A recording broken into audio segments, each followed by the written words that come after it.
여러분, 저는 우리 천우교회에 부임하게 되면서 제 자신에게 두 가지 선물을 줬습니다. 어떤 선물을 줬냐면, 첫 번째가 스마트폰을 바꿨어요.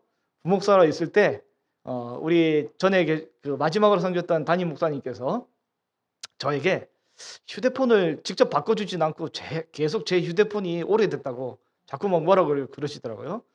저는 이제 지문을 누르면서 이렇게 하는 거였는데, 이제 최신 아이폰은 지문을 안, 터치가 원형된 거 그거 누르는 게 아닌데, 제가 누르고 있으니까 왜 그런 게 있냐고 자꾸 계속 그러시더라고요. 저는 그 휴대폰이 그냥 쓸만하고 괜찮아서 썼는데, 시간이 흐르니까 어떻게 되냐면 새로운 이 소프트웨어, 새로운 어플을 깔고 뭐 사용하는데, 이게 하드웨어가 늦어지니까 램이 딸리고 CPU가 딸리니까 버벅거리더라고요. 너무 느려가지고 못 쓸 것 같아서 어쨌든 새로 바꿨습니다. 아무리 좋은 소프트웨어가 있더라도 그것을 구성하는 하드웨어가 갖춰지지 않는다면 운영이 잘 안 되더라고요. 그리고 제가 또 하나 저에게 선물을 준 것이 뭐냐면, 커피 머신을 하나 샀습니다. 목양실에 커피, 제가 뭐 다른 건 모르겠는데 원두는 그래도 맛있는 걸 쓰기 때문에, 혹시 커피 드실 분 있으면 똑똑똑 하시고 저한테 이제 오시면 좋겠는데요. 제가 뭐 거의 유일한 취미이자 또 동시에 피곤하니까 생존의 수단을 위해서, 피곤함을 이기기 위해서 이 커피를 마시는데요. 카페인의 힘으로 어떻게 합니까? 육체의 힘을 이겨내고 버텨내려고 이렇게 마시는 거잖아요. 뭐 아무리 말씀을 보고 기도를 한다 할지라도 기본적인 체력이 딸리게 되면 못 따라갑니다. 다 무너집니다. 네, 다 무너집니다. 그 드라마 미생에서 이런 한 명대사가 있었는데요. 우리 장그래의 바둑 선생님이 장그래에게 한 말이, 어떤 신념이 있다면 체력을 기르라고 이야기를 하는 장면이 나옵니다. 체력을 기르지 않는다면 우리가 외치는 이 신념 자체는 단순히 구호일 뿐이다. 와장창 무너질 수밖에 없다라고 이야기를 하게 됩니다. 우리 성도님들은 어떻습니까? 하나님 앞에 나는 좀 기도를 해야겠다. 나는 좀 말씀을 봐야겠다. 새벽에 나와서 좀 기도도 해보고 매일 아침마다 매일 성경을 펴고 하루를 짜잔하고, 소위 말하는 요즘 갓생이라 그러잖아요. 이 정말 잘 사는 하루의 인생을 한번 살아보고 싶다라고 하지만, 때때로 어떻게 하냐면 이 체력이 안 돼서 잘 안 될 때가 있습니다. 여러분, 저도 새벽에 일찍 나오고 싶은데 겨우겨우 새벽에 나와가지고 이제 설교도 하고 이제 기도를 하는데, 그래도 설교할 때는 제가 제정신으로 설교를 하는데, 설교 끝나고 기도할 때 되면 때때로는 앉아서 졸 때가 있어요. 그 황금 같은 귀한 시간에 피곤하니까 졸린단 말이죠. 그 소프트웨어가 아무리 좋아도, 말씀과 기도든 뭐든, 이 하드웨어, 몸이 무너지면 와장창 다 무너지게 되는 것입니다. 경건이고 뭐고 체력이 뒷받침되지 않는다면 여러분, 어려울 때가 굉장히 많이 있습니다. 그래서 이제 좀 운동을 해야겠다라는 생각을 가지게 되는데요. 여러분, 하나님 주시는 여러분의 몸을 우리가 잘 관리할 수 있는 우리 귀한 성도님 될 수 있으시기를 바랍니다. 우리는 하나님께서 우리에게 주신 내 몸을 지혜롭게 사용하고 관리해야 되는데요. 근데 고린도 교회의 성도들, 오늘 본문의 고린도 교회의 성도들은 내 몸에 대한 이해가 굉장히 건강하지 못하고 잘못되어 있습니다. 상당히 잘못된 이해를 가지고 있기 때문에 여러 가지 문제가 많이 발생하게 된단 말이죠. 오늘은 하나님께서 내게 주신 내 몸을 어떻게 하면 지혜롭게 잘 사용할 수 있을지 오늘 본문을 통해 함께 알아보면 좋겠습니다. 여러분, 고린도 교회는 말도 많고 탈도 많은 교회입니다. 문제가 한두 가지가 아닙니다. 교회 내에 파당이 여러 가지 생기고요. 성도들끼리 법정 고소도 하고, 내부에서 근친상간, 우상숭배, 음행, 그리고 성찬식도 부자들끼리 먼저 먹어버리고 가난한 사람들은 먹지도 못하고, 정말 이 문제가 너무 많은 이 종합 선물 세트와 같은 그런 교회가 고린도 교회란 말이죠. 그럼 고린도 교회는 왜 이런 문제가 많이 발생했을까요? 다른 교회보다 더 많이 발생했는데, 이는 바울이 전한 이 십자가의 복음에 대해서 그들은 어떻게 하냐면 그들이 이미 가지고 있던, 평소 가지고 있던 가치관과 세계관을 기반으로 해서 하나도 바꾸지 않고 그대로 유지하고 십자가의 복음을 받아들이니 이것이 뒤섞이고 엉망이 되고 혼재되고 혼란이 많이 생기게 되는 것입니다. 우리 사랑하는 우리 천우교회 귀한 성도 여러분, 복음은 우리의 가치관과 생각에 도전을 주고 변화를 요구하게 됩니다.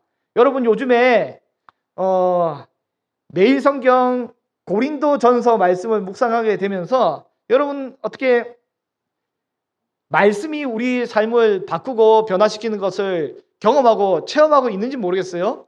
여러분 도전이 좀 되면 좋겠습니다. 십자가의 복음은 단순히 원리로 끝나는 것이 아니라 그 복음은 우리의 삶에 변화를 요구한단 말이죠. 여러분 우리의 가진 가치체계, 세계관을 아주 혁명적으로 변화시키는 것이 복음의 힘인데, 안타깝게도 1세기에 있던 이 고린도 교회는 그들이 가진 생각을 그대로 유지하고 있습니다. 이 고린도 교회가 그대로 가지고 있던 기본적인 사상이 있습니다. 여러분 이 요즘에는 물질 만능주의가 주로 지배하잖아요. 돈이면 다 된다가 요즘에 주 어떤 시대의 정신인데, 여러분 1세기의 그리스의 대표적인 사상이 뭐냐면 영육이원론입니다. 오늘 이 단어를 좀 아셔야 됩니다. 한번 따라 한번 해볼까요? 영육이원론. 영과 육이 분리되어 있다라고 생각하는 겁니다. 영육이원론인데요. 영육이원론에 대해서 굉장히 잘 드러난 이 책이 있는데, 플라톤의 파이돈이라는 책에 보면 잘 나옵니다. 거기 책에 소크라테스가 독배를 마시고 죽기 직전의 장면에서 이 내용들이 굉장히 잘 나오는데요.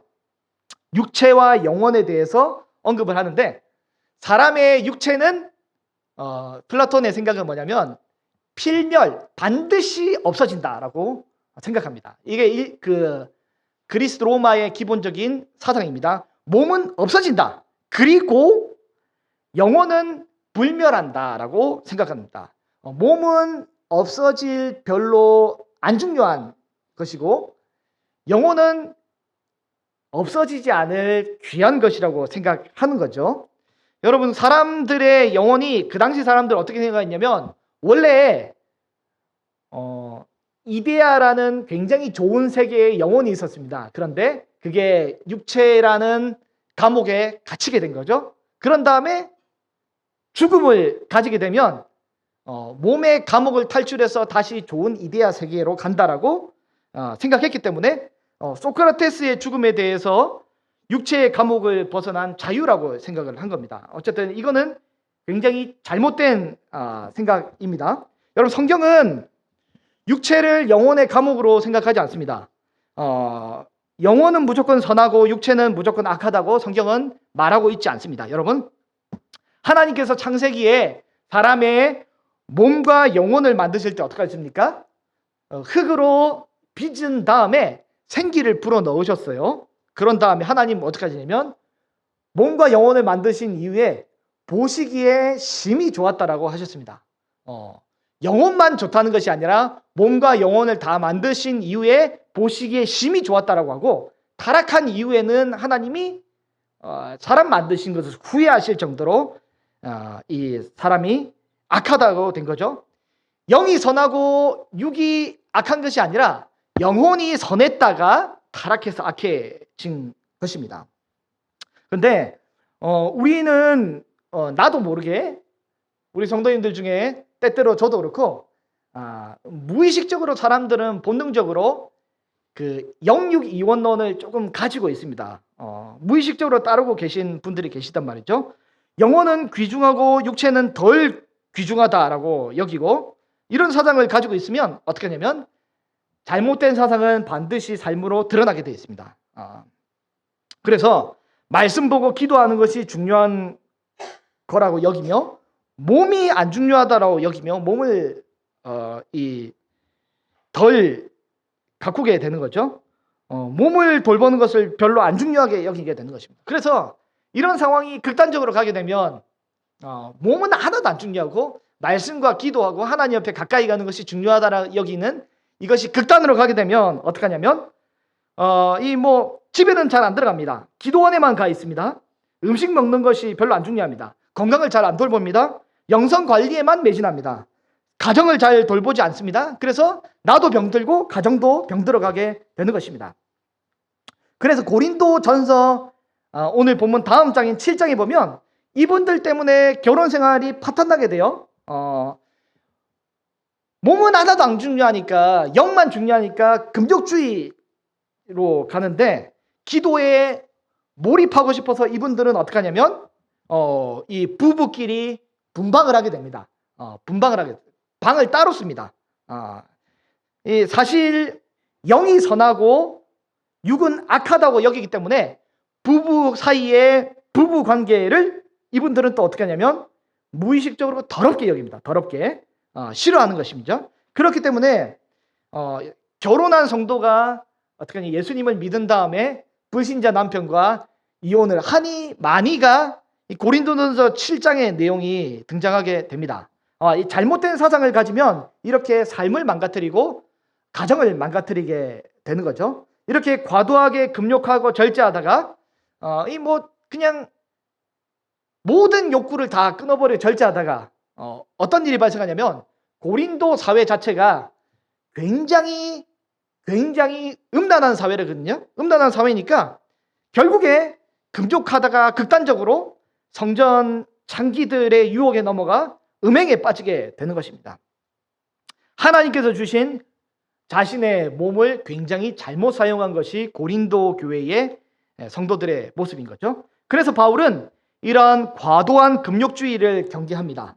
남편도 아내도 서로에 대한 의무를 다하라고 기록하고 있고 자기 몸을 주장하지 않고 배우자가 주장하도록 이렇게 이야기를 하고 있습니다. 합의상 기도하기 위해서 잠시 분방하는 것은 가능하지만 이 또한 바울은 굉장히 경계합니다.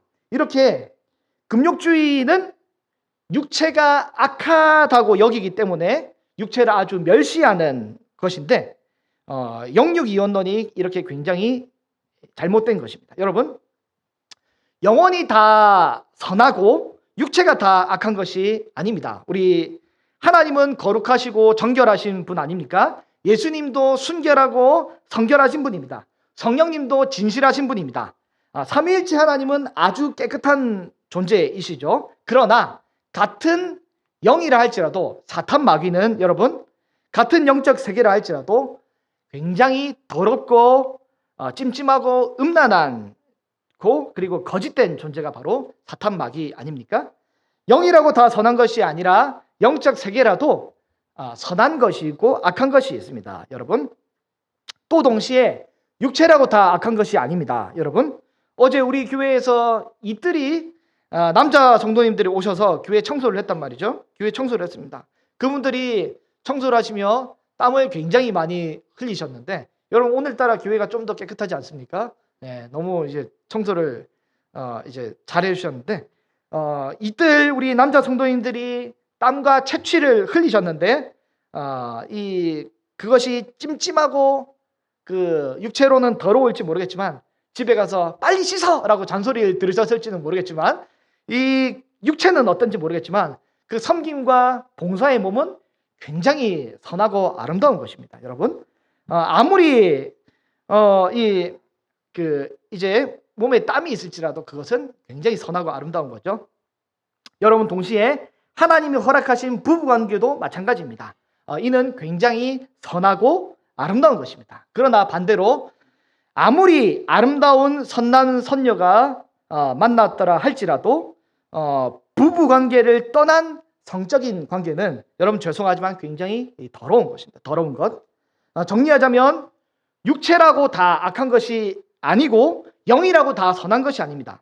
육체라도 선한 육체가 있고 악한 육체가 있고 영도 선한 영과 악한 영이 있다는 것을 여러분 오늘 전제하고 여러분 들어주시길 바랍니다. 그런데 오늘 본문에는 영육 이원론의 또 다른 문제가 등장하게 되는데요. 오늘 본문 6장 12절 말씀을 같이 한번 읽어보도록 하겠습니다. 시작.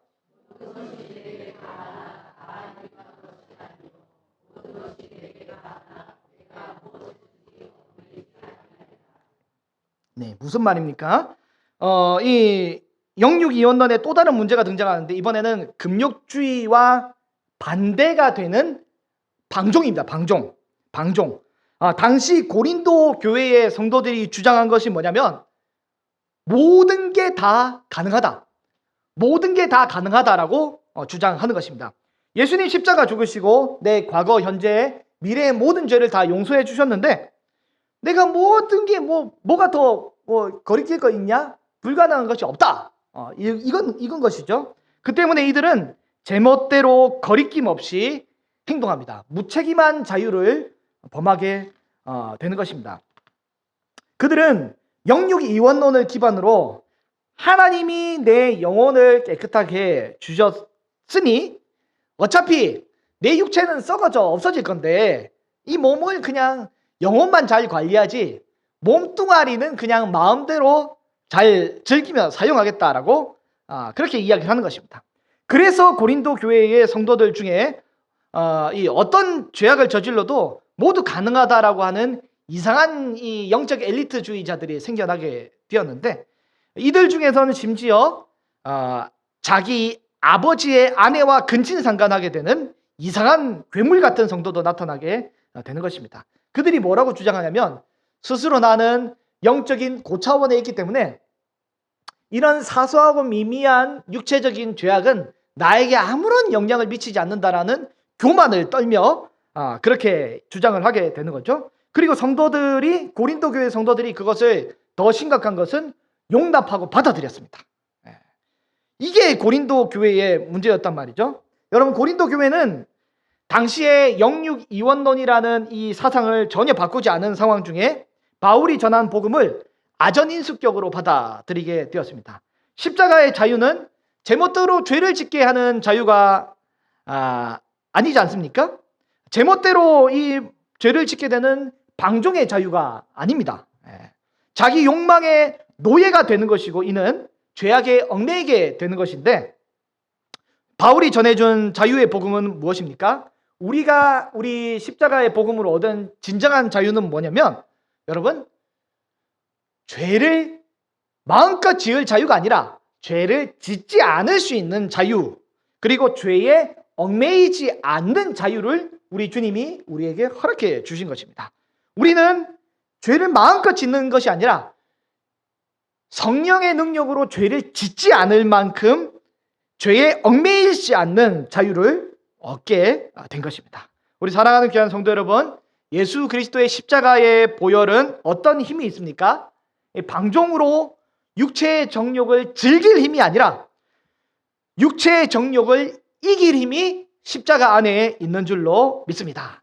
여러분, 비록 우리 청년과 우리 청소년들 우리들일수록 이 성적인 문제가 아주 강력하게 유혹으로 많이 다가옵니다.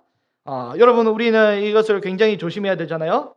우리 장년 성도들도 어떡합니까? 시간이 지나서 돈이 생기고 그리고 시간이 많아지고 여유가 있으면 많은 유혹이 다가오는데 여러분, 이게 우리 교회 성도들이 불행인지 다행인지 모르겠지만 우리 성도인 중에 돈이 있고 시간이 있고 여유가 있는 분은 별로 없는 것 같아요. 불행인지 다행인지 모르겠지만 어쨌든 유혹이 많이 다가오는데 인생의 어느 시점 사탄 마귀가 우리에게 유혹으로 다가올 때 우리가 그 유혹을 잘 이기시기를 바랍니다. 여러분, 복음서에서 뭐라고 합니까? 이 사람이 마음으로 음욕을 품는 것만 해도 이것이 바로 음행이라고 말하고 있습니다. 언제든지 우리에게는 이 음란의 이 공격들이 다가올 수 있게 되는 거잖아요. 그래서 자꾸 이 안 좋은 것에 눈이 가면 눈을 돌려야 돼요. 마태복음에 뭐 합니까? 온 몸이 지옥 가는 것보다 눈 하나 빼고 천국 가는 게 더 낫다고 표현하지 않습니까? 실제 눈은 뽑지 마시고 마음에 그만큼 각오를 하라고 우리 주님이 말씀하는 것 아닙니까? 스스로가 이길 수 있는 장치를 마련해야 됩니다. 우리 청년들은 어떻게 정욕을 이길 수 있을까요? 디모데 후서 2장 22절 말씀을 우리 한번 같이 한번 읽어볼까요? 또한 너는 청령의 정욕을 피하고 주를 깨끗한 마음으로 부르는 자들과 함께 의와 믿음과 사랑과 화평을 따르라. 아멘. 청년의 이 정욕의 자리에 머물러 있으면서 이상한 사람들과 어울려 다니면 안 됩니다. 이상한 사람들과 어울려 다니지 말고 반대로 깨끗한 마음으로 주께 예배하고 이제 섬기는 그런 우리 신실한 형제 자매들과 함께 머물러 있게 될 때, 공동체 가운데 있게 될 때 우리가 넘어지지 않게 되는 것입니다. 여러분, 우리 믿음의 우리 청년들 얼굴을 보세요. 순수하게 보이지만 그 안에 악마가 다 자리 잡고 있어요.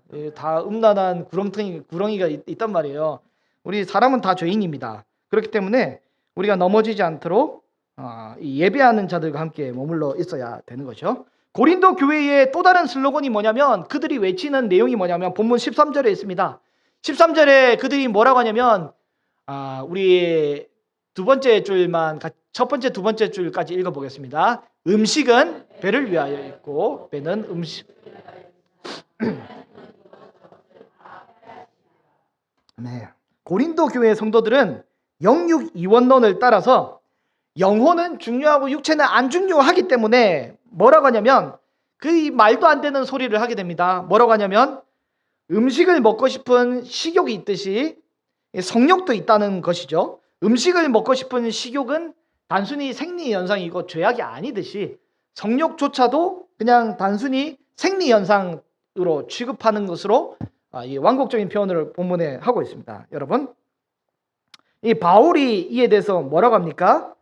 하나님께서 이 모든 말을 이것도 저것도 다 폐하시리라, 말도 안 되는 헛소리를 다 없애버리겠다라고 말씀하고 계십니다. 말도 안 되는 소리를 다 폐하시겠다라고 말씀하고 있습니다. 여러분, 바울은 명확하게 뭐라고 이야기를 합니까? 우리 몸은 음란을 위해 있지 않고 오직 누구를 위해 있습니까? 주를 위해 있다라고 기록되어 있습니다. 여러분, 음란이 무엇입니까? 음란은 정확하게 정의를 해드리겠습니다. 결혼 관계 외에 발생하는 모든 성적인 관계가 다 음란입니다. 음란. 여러분, 우리의 몸은 음란을 위해 있지 않고 다른 것에 목적이 있는 것이죠. 바로 주를 위해 있습니다. 우리의 몸은 주님을 섬기는 도구로 사용해야 된다라고 기록하고 있습니다. 오늘 13절 하반절에 맨 마지막 줄에 보면 뭐라고 되어 있냐면, 또 주는 몸을 위하여 계시다라는 의아한 이 문구가 나옵니다. 주님은 또 왜 또 몸을 위해 계십니까? 몸을 위해 계신다는 말이 무슨 말씀입니까? 이 말씀의 답이 14절에 있습니다. 14절을 같이 한번 읽어보겠습니다. 하나님이 주를 다시 살리셨고 또한 그의 권능으로 우리를 다시 살리시리라. 아멘. 하나님께서 예수님을 다시 살리셨는데, 예수님 이 땅에 오셔서 요한복음에 보면 어떻게 하셨습니까? 몸으로 밥을 드셨습니다. 그리고 몸으로 형제를 만나시고 도마에게 뚫린 손과 옆구리를 보여주셨단 말이죠. 예수님 부활하실 때 영으로만 부활하신 것이 아니라 예수님 몸으로 부활하셨습니다. 또한 예수님 부활하신 이후에 예수님의 그 권능으로 우리를 다시 살리신다라고 말씀하고 계십니다. 여러분, 고린도 교회의 성도들은 육체는 필멸, 영은 이 영원히 존재한다라고 생각하였는데, 그래서 그들이 가진 이단 사상이 뭡니까? 고린도전서 15장에 나오는 부활을 믿지 않는 것입니다. 굳이 몸뚱아리가 왜 부활하냐라고 생각을 하고 믿지 않는 것이죠. 몸은 영혼의 감옥이기 때문에 왜 다시 감옥에 들어가냐라고 생각하며 믿지 않는 거죠. 그러나 예수님 부활하실 때 어떻게 하셨습니까? 예수님은 영혼과 육체가 함께 다시 살아나신 것입니다. 그래서 우리도 다시 육체가 다시 부활하게 될 것입니다. 여러분, 예수님께서 살리신 것은 영혼만 아니라 우리의 영혼과 육체까지 다시 살리시게 되는 것입니다. 여러분, 영육 이원론에 쩔어 있으면 영혼만 귀하게 여기지 육체는 천하게 여깁니다. 그래서 어떡합니까? 이 몸을 마음대로 쓴단 말이죠.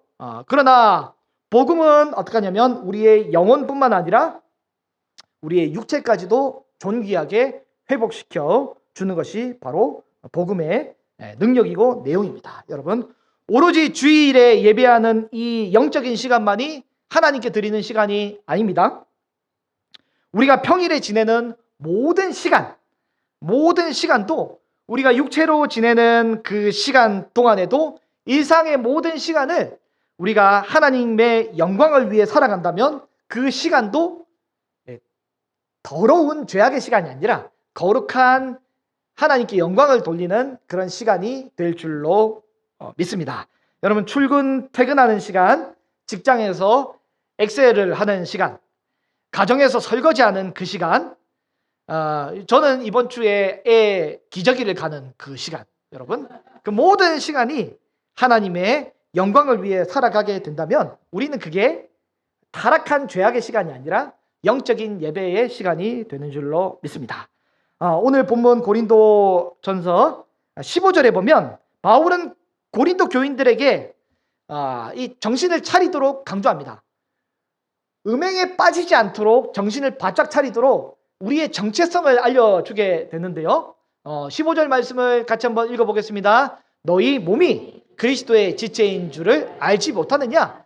내가 그리스도의 지체를 가지고 장녀의 지체를 만들겠느냐? 결코 그럴 수 없느니라. 아멘. 여러분, 에베소서에 보면 예수님은 교회의 머리가 되고 교회는 예수님의 몸입니다. 그리고 우리는 성도는 그 몸의 한 부분, 한 지체가 되는 것이죠. 이는 마치 신랑과 신부가 결혼으로 연합하게 되듯이 교회와 그리스도가 하나로 엮여 있고 연합되어 있습니다. 한 영으로 되어 있단 말이죠. 그런데 만일 성도가 그 몸을 창기와 연합하게 된다면 이는 굉장히 애매한 상황이 발생하게 됩니다. 이 16절에 보면 어떻게 되어 있어요? 창녀와 합하는 자는 그와 한 몸이라고 되어 있잖아요. 둘이 한 육체가 된다고 하는데 그리고 또 동시에 17절에 보면 뭐라고 되어 있어요? 주와 합하는 자는 한 영이라 되어 있는데 이 애매한 상황이 발생하게 되는 거죠. 애매한 상황. 음행은 단순히